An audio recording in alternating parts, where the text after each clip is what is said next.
Hello and welcome back. This is T here and welcome to the good life. তো আজকে একটা খুব simple recipe বানাবো, যেটা হচ্ছে ধাবা স্টাইল ফ্রাইড চিকেন। এটা বানাতে বেশিক্ষণ সময় লাগে না। প্রথমে আমি চিকেন নিয়েছি, এর মধ্যে এক এক করে সব মশলা ভালো করে মাখিয়ে নেবো। ট্রাই করবেন বোনলেস চিকেন নিতে, বাট থাই থেকে, যাতে চিকেনটা একটু সফট হয়, কারণ ব্রেস্টটা ড্রাই হয়ে যাওয়ার টেন্ডেন্সি থাকে, সেই জন্য একটু হার্ড হয়ে যায় ওভারকুক হলে। তো এক এক করে সব মশলা এখানে দিয়ে এটাকে ভালো করে মাখিয়ে ম্যারিনেট করতে হবে। এটা খুবই সিম্পল বাট খুবই ডিলিশিয়াস খেতে। এটা ভাববেন না যে এত সিম্পল, এত ইজিলি হয়ে যাচ্ছে তো নিশ্চয়ই খেতে ভালো না। No, not like that. এটা খুবই simple but yet it very tasty. তো এখানে আমরা মাখিয়ে দিয়েছি সব মশলা। এবার এটাকে ম্যারিনেট করতে রাখবো ফ্রিজে 2 ঘন্টার জন্য। প্রথমে আমি একটা প্যানে ঘি দিয়েছি। ঘিয়ের যাতে এবার একটু দেবো সরষের তেল। আপনি চাইলে শুধু ঘিও ব্যবহার করতে পারেন, কোনো যায় আসে না, বাট শুধু তেল ব্যবহার করবেন না, এটা টেস্টটা একটু অন্যরকম হয়ে যায়।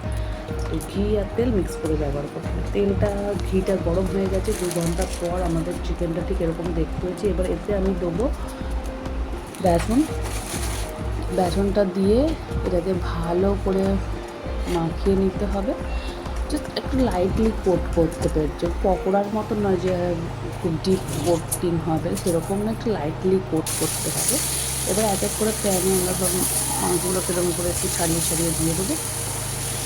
এবার এটাকে মিডিয়াম ফ্লেমে রান্না করতে হবে আনটিল ইট বিকাম লাইট গোল্ডেন ব্রাউন। তো মাঝে মাঝে একটু নাড়তে হবে, কারণ এটা একটু স্টিক হবে, যেহেতু এতে বেসন দেওয়া আছে আর সব মশলা আছে, সেই জন্য একটু স্টিক হবে। বাট একটু ভয় পাবেন না, ওই স্টিকিনেসটা যখন আমরা মানে আমরা তুলবো আর কি চেঁচে, তো তার মধ্যে থেকে ফ্লেভার আসবে। ওটা যখন একটু বার্ন হবে স্লাইটলি, তো এর মধ্যে একটু স্মোকি ফ্লেভার আসবে। তো আমাদের চিকেনটা এবার রেডি হয়ে গেছে খুব ভালো করে। এবারে আমরা এটাকে সার্ভ করে দেবো। দেখিয়ে দিচ্ছি আমার চিকেন ইজ রেডি। এবার আমরা সার্ভ করে দেবো একটু গ্রিন চাটনি, পেঁয়াজ, স্যালাডের সাথে। Till then, bye bye, see you in the next video.